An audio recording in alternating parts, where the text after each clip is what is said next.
I'm particularly intrigued by this notion of the kind of hidden narratives that are like running through these currents, either very real and present under streets, and looking at ritual in relation to water as a way that we can feel connected, especially to parts of the landscape that we don't necessarily have access to, especially at the moment during pandemic, and as a way to feel connected to each other. What's going on with imagined water and how we can kind of use substitute or kind of talismanic access to water that we have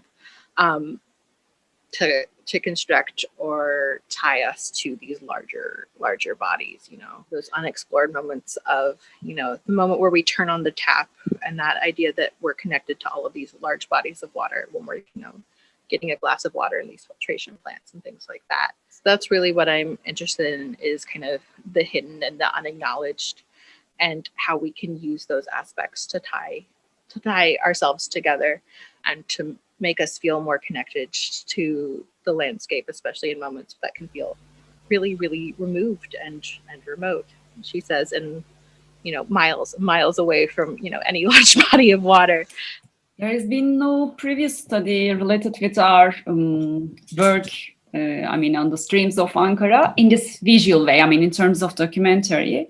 Although, of course, there are many technical or academic studies, but they are mainly focused on sewage or transportation or technical issues. So that's an unique part of our study. But after this documentary, there have been some works about they're just focusing on the daylighting the rivers or reuniting the nature and rivers and the city together. So that's nice for us. So we think that the documentary has affected both the academic part and the decision makers, like in municipality or ASKİ or Ankara Sewage and Water Association.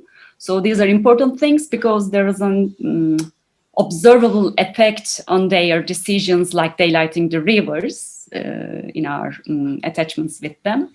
Ankara is a landlocked city, no seaside near the city, but in his ancient historical part, we know that the water, the rivers streams are very important. So that's a misunderstanding, because we mainly observe the stories or the things like this for the cities. They are mainly in the seaside.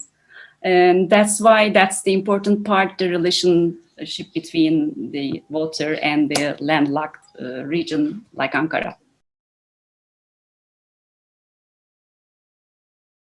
To feel more connected to our past in this kind of both very metaphorical and intimate way, in this very pragmatic way, right? Where you're thinking about, the infrastructure of your city. Water just entered like the commodities market. It's a way to be together in a really, and feel united as kind of a human populace, as we kind of deal with what does it mean to have access, what does it mean to be near something. Water is emergency for today, but we are still kind of ignore it. We should do something together. Reconsidering Ankara's water has become more important with climate change because it is important for other big cities, also, because reconsidering water in a holistic way will change many things in this city, I think. For example, the car rows resultant heat islands in the city, and if we daylight the rivers and the streams, these corridors will decrease its heat and become more green also. And also daylighting streams will lead a decrease of in floods. There are many floods in Ankara in recent years.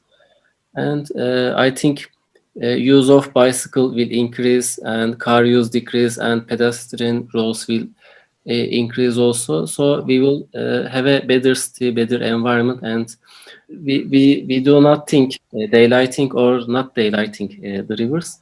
I think we have to daylight the rivers. The main question is when we will do it.